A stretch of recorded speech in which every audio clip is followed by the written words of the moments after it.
How's it going, everybody? We are back with another video like the one we did last week. This video was a bit different from last week's because last week we just simply went out, then we found somebody, and then we came back. But we had things that we needed to do this time, and we actually encountered a really cool man who had a story. We're going to shoot an interview with a bishop from South Sudan, and we got onto a mat into town, and the idea was along the way we'll meet someone that we can bless. I'm feeling Nairobi.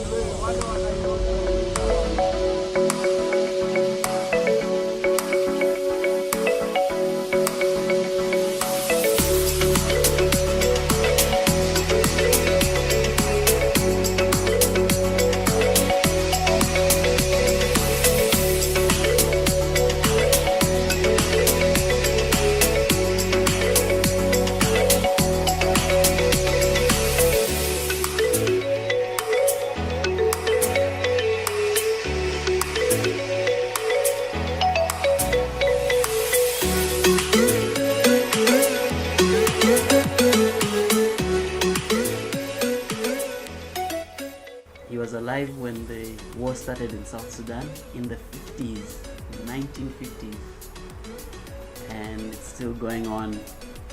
And when the interviewer asked him, how can these things end in South Sudan? How can everything go back to normal?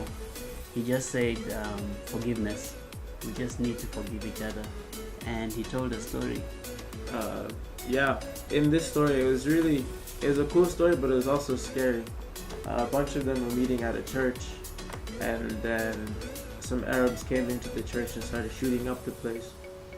The bullets missed his family and him, but one of his co-workers got shot in the head right in front of him, and he remembers it so vividly. But the lesson that he wants everybody to know is forgiveness, because at the root of everything that happened in Sudan and around the world, we just need to learn to forgive. He still eats with the Muslim people. He still talks to them like they're his friends. He hasn't held a grudge all these years, which was amazing to me personally. It was amazing. Anyway, so after the interview, we got back on our way home and did our thing, walked around and found someone to bless. And this time around it was our local sugarcane guy. Yeah. So we bought a couple of bags of sugarcane, and as usual, Koban bought the sugarcane and gave the guy 500 shillings and said he didn't need any change. One packet of sugarcane is like 2 cents. One stick of sugarcane cost 2 cents, and we bought 2 of those, so that was 4 cents. Yep. Yeah, and we gave him $5. He was a bit shocked, but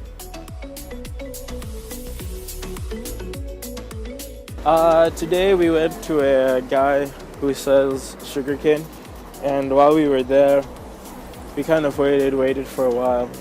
But I think this one was really good because once we paid, I tried to explain to him that I didn't want change, and his face was just pure shock and amazement, and he was super thankful.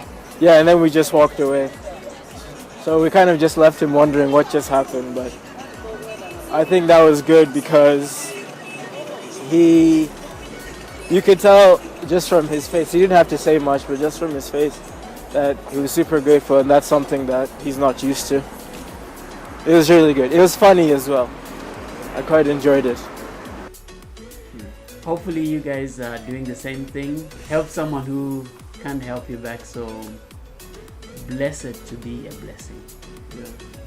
The last thing I'm going to say is that I realized when I was telling him that it can even be the smallest things that can make a big difference in somebody's life. Whether it's somebody you see around whenever you walk and you just have never talked to them. It could be the smallest things, like saying hi or asking how their day is.